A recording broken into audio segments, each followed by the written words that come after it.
जितनी मेहनत करोगे, जितना संयम रखोगे, उतनी ही बड़ी सफलता तुम्हारे कदम चूमेगी। ऐसी सिख गौतम बुद्ध ने कई सालों पहले उस वक्त की पीढ़ी को क्यों दी थी? इसके पीछे का रहस्य क्या है? आज इसी रहस्य के बारे में हम गौतम बुद्ध की कहानियों के माध्यम से जानेंगे। तो बिना देर किए चलिए उन कहानियों की शुरुआत करते हैं। पहली कहानी दोस्तों बहुत समय पहले की बात है। एक अत्यंत श्रद्धेय साधु थे। वह बहुत कम उम्र में ध्यान के लिए हिमालय की ऊंची ठंडी चोटियों पर चले गए और नागाओं के विभिन्न संप्रदायों के साथ 20 साल बिताने और दिव्य शक्तियां प्राप्त करने के बाद वापस आकर अपना आश्रम शुरू किया। जल्द ही उनके पास एक बड़ा अनुयायी आधार बनने लगा और वह अपने योग प्रशिक्षण, कल्याण शिक्षाओं और आकर्षण के कारण बहुत प्रसिद्ध हो गए। उनके अनुयायियों का दृढ़ विश्वास था कि उनके पास सर्वोच्च शक्तियां हैं और वे दबी जुबान में इस बारे में बात करते थे कि उनके पास अलौकिक शक्तियां हैं और वे कोई भी चमत्कार कर सकते हैं। उनके गरीब अनुयायियों में से एक रोचक नामक शिष्य उनके हिमालय से लौटने के शुरुआती दिनों से ही उनकी सेवा कर रहा था और पूरी ईमानदारी और समर्पण के साथ उनकी सेवा कर रहा था और गुरु को उनकी दैनिक गतिविधियों में सहज बनाने के लिए सभी कष्ट उठा रहा था। रोचक का दृढ़ विश्वास था कि भिक्षु कुछ विशेष प्रार्थनाएं और मंत्र जानता है जो महान धन प्रदान कर सकते हैं। वह उस दिन की प्रतीक्षा कर रहा था जब साधु उसकी सेवा से प्रसन्न होकर मंत्र बताएगा। जब कुछ वर्षों के बाद भी कुछ नहीं हुआ तो उसने साधु से पवित्र मंत्र बताने के लिए पूछना शुरू कर दिया, जो बहुत ही कम प्रयास से उसके जीवन को बदल देगा और उसे बहुत अमीर बना देगा। दूसरों की तरह भिक्षु ने भी उसे अपने जीवन के उद्देश्यों को प्राप्त करने के लिए कड़ी मेहनत, समर्पण, ईमानदारी और अपने काम पर ध्यान केंद्रित करने का मूल्य सिखाने की कोशिश की, लेकिन कोई फायदा नहीं हुआ और वह भिक्षु को परेशान करता रहा। लगातार उपद्रव से निराश होकर भिक्षु ने उसे मंत्र देने का फैसला किया और उसे अपने कमरे में बुलाया। उन्होंने अनुयायी के कान में 5 बार मंत्र फुसफुसाया और उसे मंत्र को अच्छी तरह से याद करने के लिए कहा। मंत्र इस प्रकार है, ओम नमो, हे भगवान, मुझे अपना काम पूरी लगन, ईमानदारी, समर्पण, कड़ी मेहनत और ध्यान के साथ करने का साहस और शक्ति दें और मुझे जीवन में बहुत सफल और समृद्ध बनाएं। रोचक इतने सरल मंत्र कार्य से बहुत प्रसन्न हुआ और उसने भिक्षु से पूछा कि वांछित परिणाम प्राप्त करने के लिए उसे कितने दिनों तक प्रार्थना करने की आवश्यकता है। गुरु ने उनसे कहा कि यह बहुत सरल है, उन्हें बस किसी शांतिपूर्ण स्थान पर पवित्र माला का उपयोग करके मंत्र को 101 बार दोहराना होगा। रोचक बहुत खुश हुआ और उसने ध्यान के लिए किसी शांत स्थान पर जाने की अनुमति मांगी। जब वह दरवाजे की ओर जा रहा था, भिक्षु ने उसे बुलाया और कहा कि रोचक, रुको, यह अंतिम और बहुत महत्वपूर्ण निर्देश भी ले लो। ध्यान प्रक्रिया के दौरान बस याद रखें, आपको बंदरों के बारे में नहीं सोचना चाहिए। बंदरों को अपने विचारों में बिल्कुल भी ना आने दें और यदि आप बंदरों के बारे में सोचते हैं तो आपको एक नई शुरुआत करने की आवश्यकता है। रोचक मुस्कुराया और सोचा, मैं इस सरल ध्यान तकनीक के दौरान बंदरों के बारे में क्यों सोचने जा रहा हूं, जो मुझे अमीर बनाने जा रही है। मैं मूर्ख नहीं हूं। रोचक एक शांत जगह पर गया, अपनी आंखें बंद कर लीं और मंत्र का जाप करने लगा। उसने बहुत अच्छी शुरुआत की और आधे रास्ते तक आसानी से पहुंच गया, लेकिन अचानक उसके विचारों और दिमाग के किसी कोने से एक बंदर तेजी से आया, मुस्कुराया, उछला और चला गया। उसने सोचा, ठीक है, कोई बात नहीं, पहली बार ऐसा होता है, मैं फिर से शुरू करूंगा। मैं ध्यान केंद्रित कर सकता हूं। बंदरों के बारे में सोचे बिना 100 बार मंत्र पढ़ना इतना कठिन नहीं है। उसने दूसरी बार शुरुआत की और इस बार वह 40वें मंत्र के पर पहुंच गया और धीरे धीरे उसके विचारों में 2 बंदर रेंगने लगे और मुस्कुराने और नाचने लगे। उसने फिर से शुरुआत की और तीसरी बार आश्चर्य की बात यह थी कि यह बंदरों का समूह था जो उसके विचारों में हर जगह खेल रहा था, चीख रहा था और चिल्ला रहा था। वह बार बार शुरू करता रहा और बंदरों के बारे में सोचे बिना वह 101 बार मंत्र नहीं बोल सका और आखिरकार वह ऐसी स्थिति में पहुंच गया जहां उसकी आंखों का बंद होते ही चारों ओर खेल रहे बंदरों के समूह को उसके विचारों में लाने के लिए पर्याप्त था। मंत्र का एक भी शब्द बोले बिना भी उसने मंत्र देने के बाद बंदरों का जिक्र करने के लिए साधु को अपने मन में गाली देना भी शुरू कर दिया। अन्यथा उसने बंदरों के बारे में सोचे बिना ही मंत्र को बहुत ही सरलता से 101 बार कहा होता। लेकिन फिर भी वह अपने प्रयास में लगा रहा और कई दिनों तक मंत्र दोहराता रहा। चारों ओर नाचते सैकड़ों बंदरों के समूह के बावजूद भी उसके ख्याल में आते रहते हैं, ओम नमो, हे भगवान, मुझे अपना काम पूरी लगन, ईमानदारी, समर्पण, कड़ी मेहनत और ध्यान के साथ करने का साहस और शक्ति दें और मुझे जीवन में बहुत सफल बनाएं। अंत में मंत्र को कुछ लाख बार दोहराने के बाद उन्हें मंत्र का अर्थ समझ में आया, यानी जीवन में वास्तव में सफल होने के लिए उन्हें वास्तव में समर्पण और ईमानदारी के साथ कड़ी मेहनत करने और अपने लक्ष्यों पर ध्यान केंद्रित रखने की आवश्यकता है, न कि इतने सारे अनावश्यक विचारों में भटकने की। अमीर बनने का कोई आसान तरीका खोजने की कोशिश न करते हुए अपने लक्ष्य को पूरी निष्ठा के साथ पूरा करने की कोशिश करो।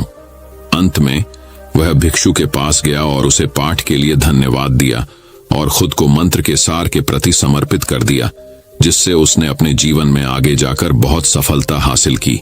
दोस्तों, हर किसी में बहुत सफल होने की चाहत होती है, लेकिन जुनून, ईमानदारी, समर्पण, कड़ी मेहनत और फोकस के साथ काम करने की इच्छा नहीं होती। हम अपने उद्देश्यों से इतनी आसानी से ध्यान भटक जाते हैं। बंदरों के बारे में सोचने, मनोरंजक गतिविधियों या अन्य छोटे मुद्दों पर बहुत अधिक समय खर्च करने में ऊर्जा खर्च न करें। ध्यान केंद्रित करें और लक्ष्य को पाने में आलस न करें और आप अवश्य सफल होंगे। तो चलिए दोस्तों, अब गौतम बुद्ध की दूसरी कहानी की शुरुआत करते हैं। दूसरी कहानी बहुत समय पहले की बात है। एक बादशाह के महल की चार दीवारी के अंदर एक वजीर और एक कारिंदा रहता था। वजीर और कारिंदे के पुत्र में गहरी दोस्ती थी। कम उम्र होने के कारण दोनों एक साथ पढ़ते खेलते थे।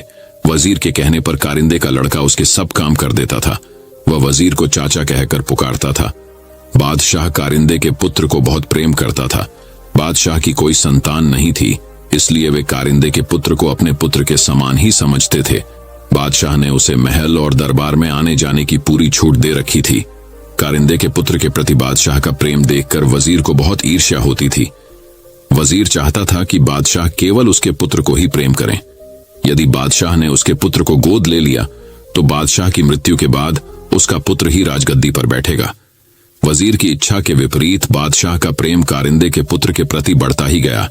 बादशाह वजीर के पुत्र को जरा भी पसंद नहीं करते थे, इसलिए वजीर कारिंदे और उसके पुत्र से मन ही मन ईर्ष्या करने लगा। वजीर ने कारिंदे के पुत्र को मारने का निश्चय किया। वजीर ने कारिंदे के पुत्र को रूमाल और पैसे देकर गोश्त लाने के लिए कहा। वजीर ने कारिंदे के पुत्र को अच्छी तरह समझाया कि गोश्त बाजार में गली के नुक्कड़ वाली दुकान से ही लाना। कारिंदे का बेटा रूमाल और पैसे लेकर बाजार की ओर चल दिया। उसने देखा कि उसका मित्र वजीर का बेटा भी वहां पर खेल रहा है। वजीर के लड़के ने कारिंदे के पुत्र से कहा कि तुम मेरा दांव खेलो, मैं जाकर गोश्त ले आऊंगा। कारिंदे के पुत्र ने उसे पैसे और रूमाल देकर दुकान का पता बता दिया। इस प्रकार वजीर का पुत्र गोश्त लेने चला गया और कारिंदे का पुत्र दांव खेलने लगा। वजीर के पुत्र ने दुकानदार को पैसे और रूमाल देकर कहा कि इसमें गोश्त बांध दो। कसाई ने रूमाल में बने हुए निशान को पहचान लिया। इस रूमाल को वजीर ने कसाई को दिखाते हुए कहा था कि जो लड़का इस रूमाल को लेकर गोश्त लेने आए, तुम उसे मौत के घाट उतार देना। कारिंदे के पुत्र को मारने के लिए वजीर ने कसाई को पैसे दिए थे। कसाई ने अंदर भट्ठी जलाकर सारी तैयारी पहले ही कर ली थी। कसाई ने रूमाल और पैसे लेकर उस लड़के को वहां बैठने के लिए कहा और स्वयं अंदर गोश्त लेने चला गया। जब कसाई बाहर आया, कसाई ने तुरंत उस लड़के को उठाकर जलती हुई भट्ठी में झोंक दिया। कारिंदे का पुत्र अपना दांव खेलकर अपने घर जा रहा था कि उसे रास्ते में वजीर मिल गया। कारिंदे के पुत्र ने पूछा, चाचा, भैया गोश्त ले आया? इतना सुनकर वजीर के पैरों के नीचे से जमीन खिसक गई। तभी कारिंदे के पुत्र ने कहा, चाचा, भैया ने मुझसे रुमाल और पैसे ले लिए थे और कहा कि तुम मेरा दांव खेल लो, मैं गोश्त लेकर घर चला जाऊंगा। मैंने भैया को दुकान का पता भी बता दिया था। वजीर की आंखों के आगे अंधेरा छा गया और उसके मुख से एक शब्द भी नहीं निकला। अपने पुत्र को याद करता हुआ वजीर अपने घर चला गया। वजीर कह रहा था कि जो दूसरों के लिए कुआं खोदता है उसमें स्वयं गिरता है। इस कहानी से हमें यही शिक्षा मिलती है कि हमें कभी किसी का बुरा नहीं करना चाहिए और हमें जो मिले उसी में समाधान रहना चाहिए। तो चलिए दोस्तों, अब गौतम बुद्ध की तीसरी कहानी की शुरुआत करते हैं। तीसरी कहानी बहुत समय पहले की बात है। किसी गांव में एक किसान रहता था। उस किसान की एक बहुत ही सुंदर बेटी थी। दुर्भाग्यवश गांव के जमींदार से उसने बहुत सारा धन उधार लिया हुआ था। जमींदार बूढ़ा और क्रूर था। किसान की सुंदर बेटी को देखकर उसने सोचा, क्यों न कर्जे बदले किसान के सामने उसकी बेटी से विवाह का प्रस्ताव रखा जाए। जमींदार किसान के पास गया और उसने कहा, तुम अपनी बेटी का विवाह मेरे साथ कर दो, बदले में मैं तुम्हारा सारा कर्ज माफ कर दूंगा। जमींदार की बात सुनकर किसान और किसान की बेटी के होश उड़ गए। तब जमींदार ने कहा, चलो गांव की पंचायत के पास चलते हैं और जो निर्णय वे लेंगे उसे हम दोनों को ही मानना होगा। वो सब मिलकर पंचायत के पास गए और उन्हें सब कह सुनाया। उनकी बात सुनकर पंचायत ने थोड़ा सोच विचार किया और कहा, यह मामला बड़ा उलझा हुआ है, आता हम इसका फैसला किस्मत पर छोड़ते हैं। जमींदार सामने पड़े सफेद और काले रोड़ों के ढेर से एक काला और एक सफेद रोड़ा उठाकर एक थैले में रख देगा। फिर लड़की बिना देखे उस थैले से एक रोड़ा उठाएगी और उस आधार पर उसके पास 3 विकल्प होंगे। अगर वो काला रोड़ा उठाती है तो उसे जमींदार से शादी करनी पड़ेगी और उसके पिता का कर्ज माफ कर दिया जाएगा। अगर वो सफेद पत्थर उठती है तो उसे जमींदार से शादी नहीं करनी पड़ेगी और उसके पिता का कर्ज भी माफ कर दिया जाएगा। अगर लड़की पत्थर उठाने से मना करती है तो उसके पिता को जेल भेज दिया जाएगा। पंचायत के आदेशानुसार जमींदार झुका और उसने 2 रोड़े उठा लिए। जब वो रोड़ा उठा रहा था तो तब तेज आंखों वाली किसान की बेटी ने देखा कि उस जमींदार ने दोनों काले रोड़े ही उठाए हैं और उन्हें थैले में डाल दिया है। लड़की इस स्थिति से घबराए बिना सोचने लगी कि वो क्या कर सकती है। उसे 3 रास्ते नजर आए। पहला रास्ता, वह रोड़ा उठाने से मना कर दे और अपने पिता को जेल जाने दे, सबको बता दे कि जमींदार दोनों काले पत्थर उठाकर सबको धोखा दे रहा है। तीसरा रास्ता, वह चुप रहकर काला पत्थर उठा ले और अपने पिता को कर्ज से बचाने के लिए जमींदार से शादी करके अपना जीवन बलिदान कर दे। उसे लगा कि दूसरा तरीका सही है, पर तभी उसे एक और भी अच्छा उपाय सूझा। उसने थैले में अपना हाथ डाला और एक रोड़ा अपने हाथ में ले लिया और बिना रोड़े की तरफ देखे उसके हाथ से फिसलने का नाटक किया। उसका रोड़ा अब हजारों रोड़ों के ढेर में गिर चुका था और उनमें ही कहीं खो चुका था। लड़की ने कहा, है भगवान, मैं कितनी फूहड़ हूं, लेकिन कोई बात नहीं, आप लोग थैले के अंदर देख लीजिए कि कौन से रंग का रोड़ा बचा है, तब आपको पता चल जाएगा कि मैंने कौन सा उठाया था जो मेरे हाथ से गिर गया। थैले में बचा हुआ रोड़ा काला था। सब लोगों ने मान लिया कि लड़की ने सफेद पत्थर ही उठाया था। जमींदार के अंदर इतना साहस नहीं था कि वो अपनी चोरी मान। लड़की ने अपनी सोच से असंभव को संभव कर दिया। तो चलिए दोस्तों, अब गौतम बुद्ध की चौथी कहानी की शुरुआत करते हैं। चौथी कहानी, वाराणसी के वनों में कभी एक सुवर्ण मृग रहता था। उसकी आंखों रत्न सी चमकीली, सींग रजत की कांति लिए हुए तथा उसका शरीर अन्य हिरणों से अधिक बड़ा और सुंदर था। वह 500 मृगों का राजा था और उसे निग्रोधराज के नाम से पुकारा जाता था। उसी वन में उसी के सदृश एक और हिरण रहता था। वह भी 500 मृगों का राजा था। उसका नाम साखा था। उन दिनों वाराणसी नरेश को हिरण का मांस बहुत प्रिय था।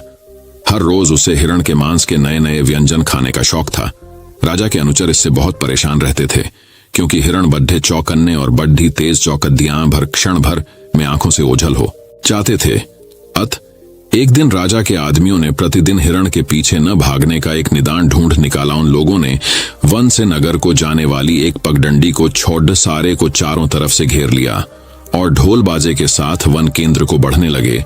तब सारे मृग नगर को जाने वाली पगडंडी से होते हुए राजा के एक उद्यान में इकट्ठे हो गए। जैसे ही सारे मृग उद्यान में पहुंचे, लोगों ने उद्यान द्वार बंद कर दिया। उन्हीं मृगों के बीच 2 स्वर्ण मृग भी थे। राजा ने जब उनकी चर्चा सुनी तो स्वयं भी वह उन्हें देखने आया तथा उनकी विशिष्टता के कारण उन्हें प्राणदान दे दिया।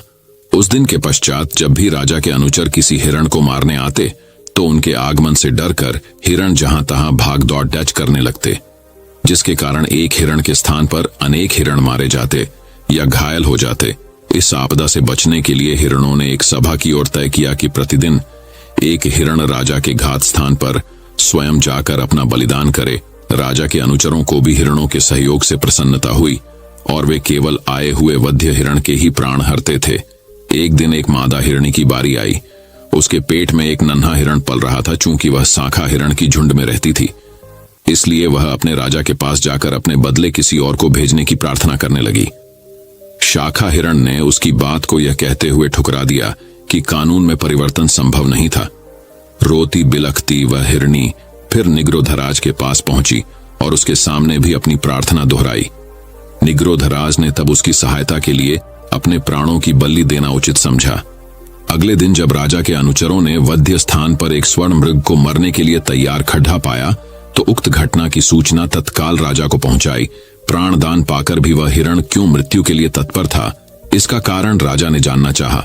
इसलिए उसने तत्काल घटना स्थल पर पहुंचकर निग्रोधराज से उसकी मृत्यु की तत्परता का कारण जानना चाहा।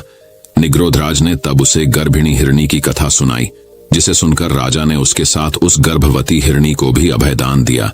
निग्रोधराज ने फिर अन्य हिरणों के विषय में पूछा कि उनके प्राणों के लिए राजा क्या करना चाहेंगे। राजा ने तब कहा, उन्हें भी प्राणदान प्राप्त होगा। निग्रोध ने पूछा, शेष जानवरों के प्राणों का क्या होगा? राजा ने कहा, उन्हें भी जीवनदान मिलेगा। मृग ने फिर पंछी और जलचरों के प्राणों के विषय में भी पूछा। राजा ने तब अपने राज्य में रहने वाले समस्त पक्षी और मत्स्य आदि की अवध्यता की घोषणा कर दी, और जब तक वह राजा जीवित रहा उसके राज्य में किसी भी जीव जंतु की हत्या नहीं की गई। तो चलिए दोस्तों, अब गौतम बुद्ध की 5वीं कहानी की शुरुआत करते हैं। 5वीं, गौतम बुद्ध और शिकारी। एक समय की बात है, महात्मा बुद्ध अपनी तपस्या में लीन थे। उन्हें तपस्या में बैठे हुए कई दिन बीत चुके थे। तभी एक शिकारी उस रास्ते जा रहा था। उस शिकारी ने महात्मा बुद्ध को पहचान लिया। शिकारी ने महात्मा बुद्ध के बारे में बहुत बढ़ाई सुनी थी, किंतु वह महात्मा बुद्ध की बढ़ाई से संतुष्ट नहीं था। उसने परीक्षा लेने के लिए सोचा। शिकारी पहले तो महात्मा बुद्ध को एक छोटा सा पत्थर फेंक कर मारता है, किंतु महात्मा बुद्ध कोई प्रतिक्रिया नहीं करते हैं, क्योंकि उनका मानना था शरीर को तकलीफ होती है, आत्मा को नहीं। अतः शिकारी द्वारा फेंके गए पत्थर के कारण शरीर को कष्ट हुआ, किंतु आत्मा को नहीं। शिकारी कुछ समय सोचता रहा, महात्मा बुद्ध कुछ प्रतिक्रिया करेंगे, किंतु महात्मा बुद्ध अपनी तपस्या में लीन थे। उन्होंने कोई प्रतिक्रिया नहीं की। पुनः शिकारी ने पत्थर फेंका। वह पत्थर महात्मा बुद्ध के आंखों के ऊपर लगा और उस जगह से खून बहने लगा। महात्मा बुद्ध को आभास हुआ उनके शरीर से रक्त बह रही है, किंतु वह फिर भी अपनी तपस्या से नहीं उठे। शिकारी को गुस्सा आया और उसने पुनः एक पत्थर और महात्मा बुद्ध की ओर फेंका। महात्मा बुद्ध के शरीर से अब खून अधिक बहने लगी। इतनी पीड़ा महसूस कर महात्मा बुद्ध के आंखों से आंसू निकलने लगा। शिकारी ने महात्मा बुद्ध के पास जाकर पूछा, आपको जब मैंने पत्थर मारा तो आपने कोई प्रतिक्रिया नहीं दी। महात्मा बुद्ध ने बड़े ही सरलता के साथ कहा, क्योंकि इससे मेरे शरीर को कष्ट हुआ है, मेरे मन मस्तिष्क को नहीं। शिकारी अचंभित रह गया। उसने पूछा, फिर आपके आंखों से आंसू क्यों बह रहे हैं? इस पर महात्मा बुद्ध ने पुनः कहा, तुम्हारे द्वारा किए गए अनुचित कार्य के परिणाम के बारे में मेरा मस्तिष्क, मेरी आत्मा विचार कर रो रही है। तुमने इतना बड़ा पाप किया है, तुम्हें कैसी सजा मिलेगी? बुद्ध की बातों को सुनकर शिकारी महात्मा बुद्ध के चरणों में नतमस्तक हुआ और उनसे क्षमा याचना की। महात्मा बुद्ध क्षमाशील व्यक्ति थे। उन्होंने तुरंत शिकारी को क्षमा कर दिया और अपना आशीर्वाद दिया। वह शिकारी महात्मा बुद्ध का आशीर्वाद पाकर एक महान व्यक्ति और साधक के रूप में जीवन व्यतीत करने लगा। तो चलिए दोस्तों, अब गौतम बुद्ध की 6ठी कहानी की शुरुआत करते हैं। 6ठी कहानी, ज्ञान से हुई मोक्ष की प्राप्ति। एक दिन की बात है, महात्मा बुद्ध अपने शिष्यों के साथ कुटिया में बैठे थे और ज्ञान चर्चा का विषय आरंभ था। शिष्यों के आग्रह पर उन्होंने एक कहानी आरंभ की। समीर नाम का एक जल्लाद मगध राजमहल के पीछे बने कस्बे में रहता था। वह मगध साम्राज्य का प्रमुख जल्लाद था। उसका सारा जीवन दोषियों को फांसी देने में बीत गया। अब वह लगभग 60 वर्ष की आयु का हो गया था। समीर अब राजकीय सेवा से मुक्त हो चुका था और अपना अंतिम जीवन वह अपने घर में व्यतीत करता था। अपने जीवन काल में किए गए सभी घटनाओं को याद करता और पश्चाताप करता। मेरे हाथों इतने जीवों की हत्या हुई, यही सोच विचार करते हुए वह नहा धोकर तैयार हुआ। जैसे ही वह खाना खाने के लिए बैठा, दरवाजे पर आवाज आई। समीर बाहर निकलकर देखता है तो एक भिक्षुक उनके द्वार पर खड़ा है, जो जान पड़ता है काफी दिनों की तपस्या के बाद उठा है और भूख से व्याकुल है। समीर तत्काल अपना वह भोजन जो स्वयं के लिए था वह भिक्षुक को समर्पित कर दिया। भिक्षुक की भूख शांत हो गई। भिक्षुक प्रसन्न हुए। भोजन के पश्चात भिक्षुक और समीर दोनों बैठे हुए थे। तभी समीर ने अपने जीवन में किए गए कार्यों को भिक्षुक के सामने प्रकट किया। समीर ने बताया, वह राजकीय सेवा के दौरान अनेकों कैदियों अथवा अपराधियों को मृत्यु दंड दिया, जिसके कारण मुझे अपने पर अपराध बोध होता है और ग्लानि के भाव में सदैव ग्रस्त रहता हूं। भिक्षुक बड़े ही शांत चित्त भाव से समीर की बातों को सुन रहे थे और रह रहकर मुस्कुरा रहे थे। समीर ने अपने जीवन के प्रत्येक घटनाओं को भिक्षुक के सामने रख दिया। समीर की सभी बातें समाप्त होने के बाद भिक्षुक ने उसे दोनों हाथों से उठाया और हृदय लगा लिया। कहा, वत्स, तुमने यह सब क्या स्वयं से किया या फिर किसी के आदेश के कारण? समीर बोल पड़ा, यह सब सिद्ध होने के बाद राजा के आदेश पर यही मैंने मृत्यु दंड दिया। वत्स, फिर तुम दोषी कैसे हो? तुमने तो अपने स्वामी के आदेशों का पालन किया है। ऐसा कहते हुए भिक्षुक ने समीर को धम्म के उपदेशों को सुनाया। उपदेश पूर्ण कर भिक्षुक वापस लौट गए। समीर जैसे ही भिक्षुक को विदा कर वापस आता है, उसकी मृत्यु हो जाती है, जिसके उपरांत उसे मोक्ष की प्राप्ति होती है। कहानी अंत कर महात्मा बुद्ध शांत हुए। महात्मा बुद्ध के शिष्य इस पूरी घटना को ध्यानपूर्वक सुन रहे थे। उन्होंने महात्मा बुद्ध से पूछा, जिसने जीवन भर अनेकों हत्या की थी, वह मोक्ष कैसे प्राप्त कर सकता है? महात्मा बुद्ध मुस्कुराए और अपने शिष्यों को समझाया, जिसने जीवन में पहली बार ज्ञान की प्राप्ति की हो, अंत समय जिसका निकट हो और ज्ञान के शब्द उसके कानों में पड़े हों, वह मोक्ष की प्राप्ति कर लेता है। महात्मा बुद्ध ने बताया, हजारों हजार शब्दों के उपदेश व्यर्थ हैं। जब तक व्यक्ति का मन शांत ना हो, मन शांत होने पर एक शब्द से भी ज्ञान प्राप्त हो सकता है। तो चलिए दोस्तों, अब गौतम बुद्ध की 7वीं कहानी की शुरुआत करते हैं। 7वीं कहानी, पुष्प के बदले शरण।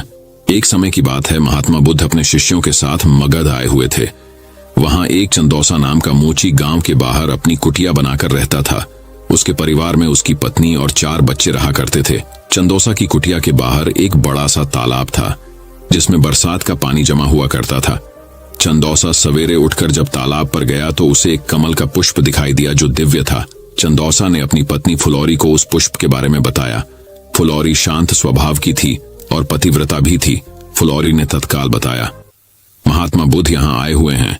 शायद वह इस ताल के पास से गुजरे होंगे, जिसके कारण यह फूल हुआ है। चंदोसा के मन में अमीर बनने का स्वप्न जागर झटपट तालाब में कूद गया और उस पुष्प को तोड़कर ले आया और अपनी पत्नी से आगे की रणनीति बताता है। मैं यह पुष्पा राजा को देकर इसके बदले ढेर सारा मूल्य प्राप्त करूंगा और हम लोग अपना जीवन आराम से व्यतीत करेंगे। फुलौरी, यह तो अच्छी बात है। यह पुष्प हमारे किस काम का? यह राजा को ही दे। आइए। चंदोसा, ठीक है, मैं शीघ्र ही लौट कर आता हूं। कहते हुए वह राजमहल की ओर तेज कदमों से निकल पड़ा। रास्ते में चंदोसा को तेज कदमों से जाते हुए एक व्यापारी देख लेता है। उसके हाथों में दिव्य पुष्प देखकर व्यापारी के मन में उस पुष्प को प्राप्त करने की अभिलाषा जागृत होती है। व्यापारी आवाज देकर चंदोसा को बुलाता है और उस पुष्प का मूल्य पूछता है। व्यापारी उस पुस्तक का मूल्य 2 स्वर्ण मुद्रा देने को तैयार हो जाता है, किंतु अंत समय में चंदोसा यह सोचता है, व्यापारी जब इस पुष्प का मूल्य 2 स्वर्ण मुद्रा दे रहा है तो राजा अवश्य ही इसके अधिक मूल्य देगा। व्यापारी को न करते हुए वह राजमहल की ओर दौड़ता हुआ निकल गया। राह में राजा रत्नेश आते दिखाई दिए। चंदोसा ने उस पुष्प को राजा को दिखाया। राजा उस पुष्प का मूल्य 5 स्वर्ण मुद्रा देने को शीघ्र तैयार हो गए। चंदोसा सोच में पड़ गया कि इस पुष्पों में ऐसी क्या खास बात है जो व्यापारी और राजा इसकी प्राप्ति करना चाहते हैं, और मेरे पास यह पुष्प है जिसका मैं प्रयोग या मूल्य नहीं जानता। यह कितना मूल्यवान है, इसकी समझ मुझे नहीं है। एकाएक चंदोसा के दिमाग में बिजली सी कौंध जाती है। वह राजा को भी न करते हुए वह महात्मा बुद्ध के शरण में पहुंच जाता है। महात्मा बुद्ध के चरणों में गिरकर वह पुष्प उन्हें समर्पित कर देता है और अपने शरण में संरक्षण मांगता है। महात्मा बुद्ध चंदोसा को उठाकर हृदय से लगा लेते हैं और उसे अपने शरण में लेते हैं। चंदोसा को ज्ञान प्राप्त होता है। फिर वह अपने समाज में ज्ञान के माध्यम से समाज की पीड़ा हरने का प्रयत्न करता है और आजीवन महात्मा बुद्ध का शिष्य बन जाता है। गौतम बुद्ध ने समाज के उन्नति तथा अध्यात्म की तरफ ध्यान आकर्षित करने के लिए जीवन के परम उद्देश्य को समाज के बीच साक्षात्कार कराया। उपरोक्त कहानी के माध्यम से अपने सामाजिक तथा जीवन के नैतिक शिक्षा का साक्षात्कार किया। उक्त लेख आपको कैसा लगा, अपने सुझाव तथा विचार कमेंट बॉक्स में लिखें। तो चलिए दोस्तों, अब गौतम बुद्ध की 8वीं कहानी की शुरुआत करते हैं। 8वीं कहानी, मन को शांत कैसे करें। एक बार गौतम बुद्ध अपने शिष्यों के साथ एक गांव की तरफ जा रहे थे। तभी उन्होंने देखा कि एक युवक बेहद गुस्से में पहाड़ी की तरफ जा रहा है। बुद्ध उसे देखते ही समझ गए कि या तो ये किसी की हत्या करने जा रहा है या फिर खुद आत्महत्या करने। वो युवक जैसे ही पहाड़ी से कूदने जा रहा था, गौतम बुद्ध ने तुरंत उसका हाथ पकड़कर उसे खींच लिया। यह देख उस युवक ने कहा, आप मेरा हाथ छोड़ दे, ये मेरा जीवन है, मैं जो चाहे इसके साथ करूं, आप मुझे मत रोकना। गौतम बुद्ध ने कहा, ठीक है, तुम चाहो तो दोबारा से कूद जाना, लेकिन पहले 10 मिनट रुक जाओ। 10 से 12 बार लंबी सांसें लो और अपनी हथेलियों को खोल दो, उसके बाद ही मैं तुम्हें दोबारा आत्महत्या करने दूंगा। उससे पहले नहीं, युवक बोला, आप मुझे बेकार ही इतना परेशान कर रहे हैं, मैं पहले से ही इतना परेशान हूं, लेकिन अगर आप कहते हैं तो ठीक है, मैं 10 बार बाहर लंबी सांसें ले लेता हूं, अपनी हथेलियां खोल देता हूं, उसके बाद आप मुझे आत्महत्या करने से नहीं रोकेंगे। उस युवक ने अपनी आंखें बंद की, 10 बार लंबी सांसें ली, अपनी हथेलियों को खोला और फिर धीरे धीरे अपनी आंखें खोली। फिर महात्मा बुद्ध ने कहा कि ठीक है, अब तुम जा सकते हो। वह युवक पहाड़ी की तरफ गया। उसने जैसे ही कदम आगे बढ़ाए, पहाड़ी के नीचे देखा, वह देखते ही पीछे हट गया और वापस जाकर बुद्ध से बोला, आप कौन हैं? आपसे तेजस्वी व्यक्ति मैंने आज तक नहीं देखा, अभी मेरे साथ क्या हुआ है? क्या आप मुझे समझा सकते हैं? कुछ वक्त पहले तो मैं इस पहाड़ी से कूद जाता, लेकिन अब एक भय उत्पन्न हो गया है। बुद्ध मुस्कुराए और बोले, जब तुम पहाड़ी से कूदने वाले थे तब तुम्हारे अंदर क्रोध था। क्रोध सोचने समझने की शक्ति को नष्ट कर देता है। हमारी बुद्धि उस वक्त काम करना बंद कर देती है। उस समय तुम फिर वो करते हो जो तुम्हारा मन कहता है। उस समय तुम क्रोधित थे, तुम्हारा मन एक जगह नहीं था। उस समय तुम खुद को खत्म कर देना चाहते थे, लेकिन जब तुमने अपनी आंखें बंद करके लंबी सांसें और अपनी हथेलियों को खोला, तब तुम्हारा दिमाग और मन दोनों शांत हो गया और तुम्हारी नकारात्मक ऊर्जा सकारात्मक ऊर्जा में बदल गई, जिसके कारण तुम्हारी बुद्धि को नियंत्रण प्राप्त हुआ और तुम सही निर्णय लेने में सक्षम हो सके। युवक बोला, आप कौन हैं? बुद्ध ने कहा, ये जगत के लोग मुझे बुद्ध कहते हैं। युवक बुद्ध के चरणों में गिर गया और बोला, की है बुद्ध, आप मुझे अपनी शरण में शामिल कर ले। मैं तो अपने पिता को सबक सिखाना चाहता था, इसलिए आत्महत्या करने जा रहा था। बुद्ध ने कहा कि आत्महत्या करके कोई इस शरीर के साथ कुछ भी नहीं कर सकता।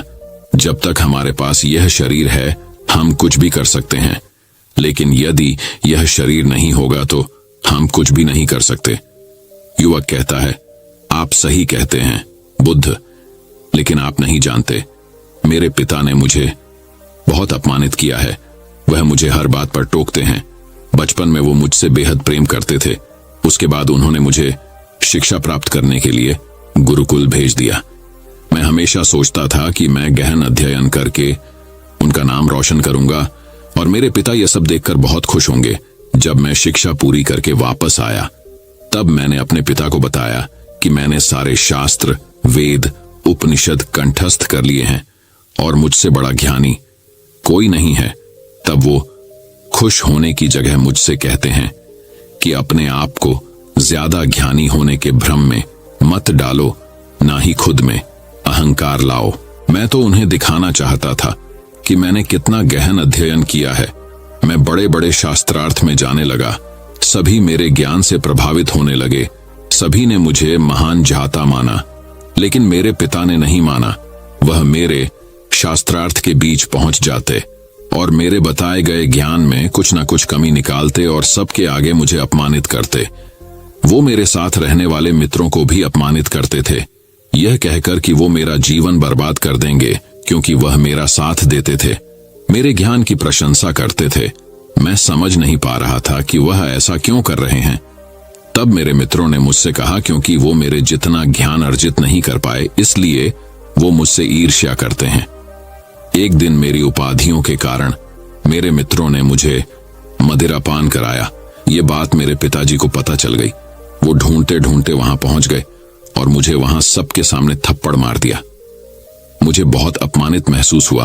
तब मैंने यह तय किया कि मुझे मेरे पिताजी को सबक सिखाना है और मैं यहां आत्महत्या करने आ गया, क्योंकि एक पिता के लिए इससे बड़ा सबक क्या होगा।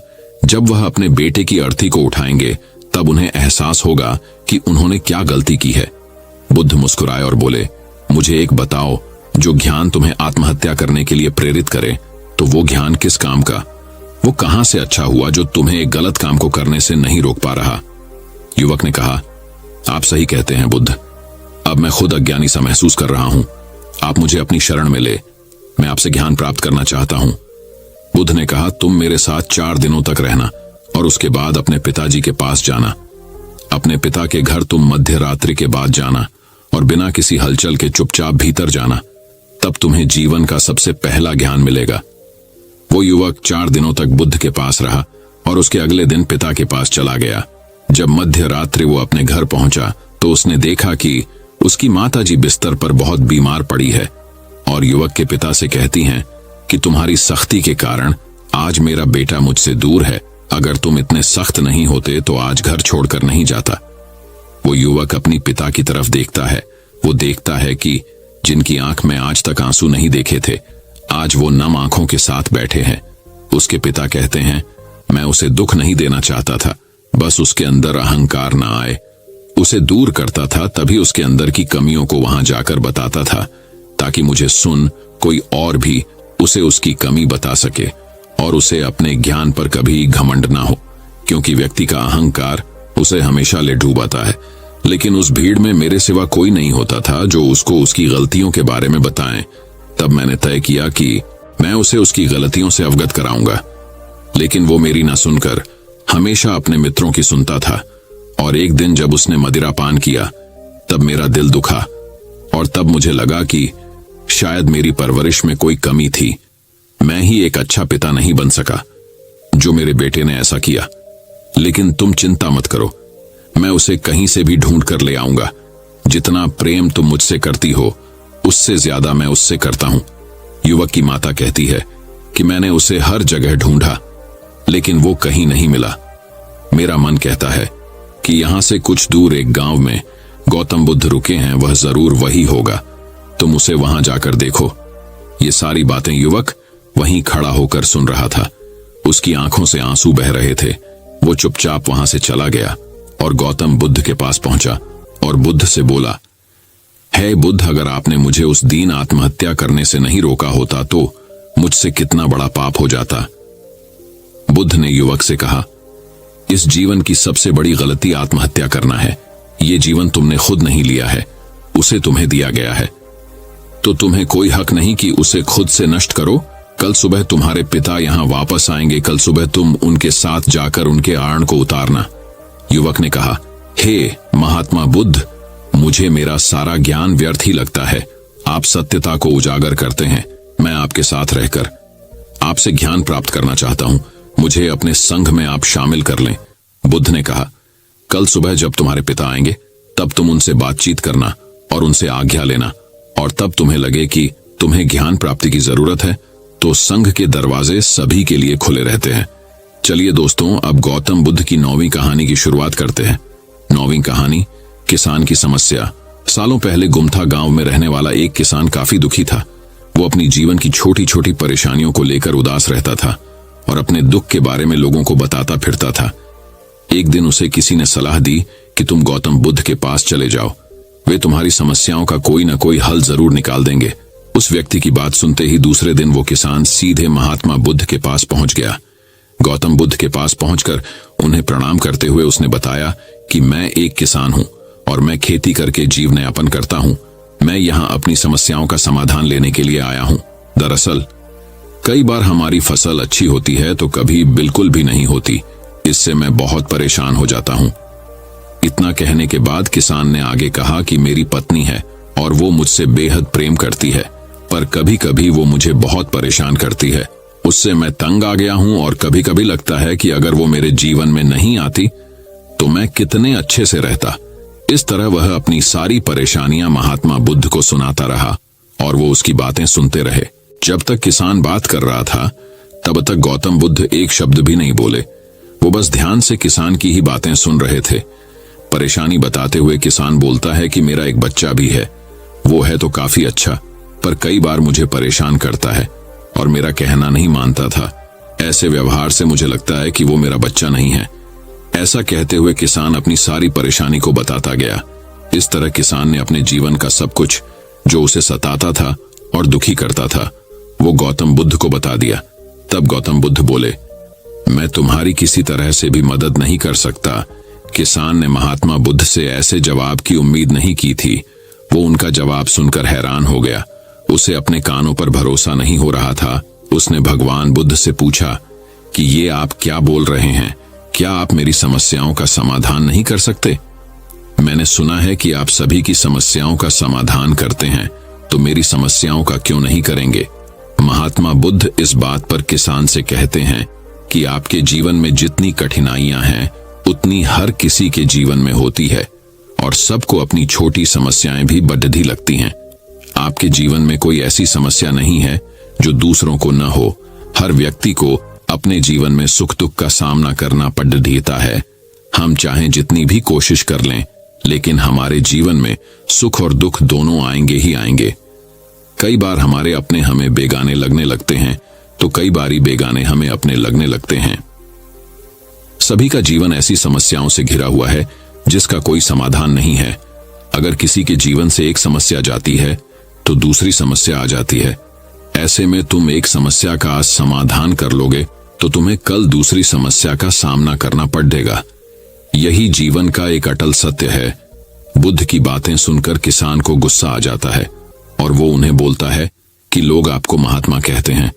मैंने लोगों से ये भी सुना है कि आप सबकी परेशानी दूर करते हैं, पर मेरी समस्या का निवारण करने के बजाय आप मुझे फिजूल की बातें बता रहे हैं।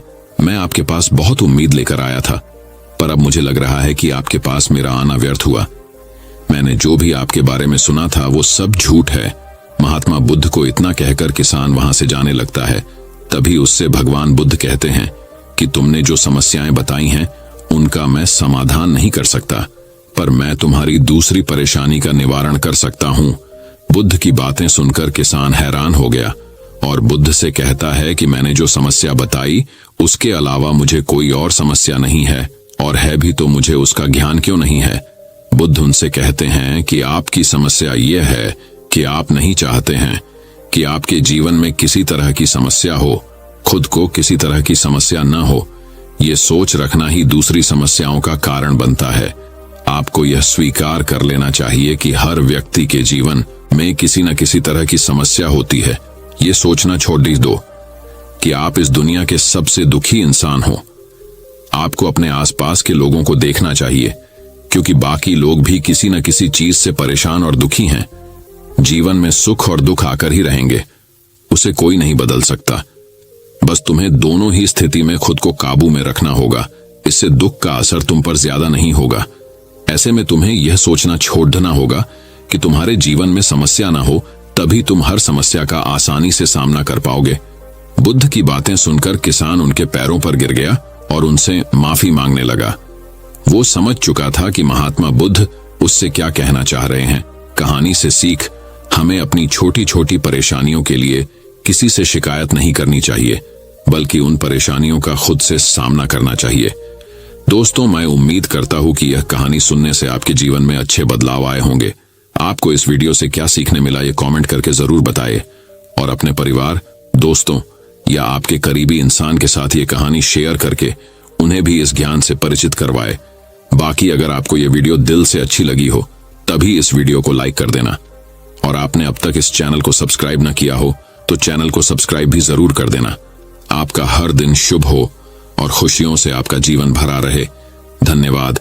नमो बुद्धाय।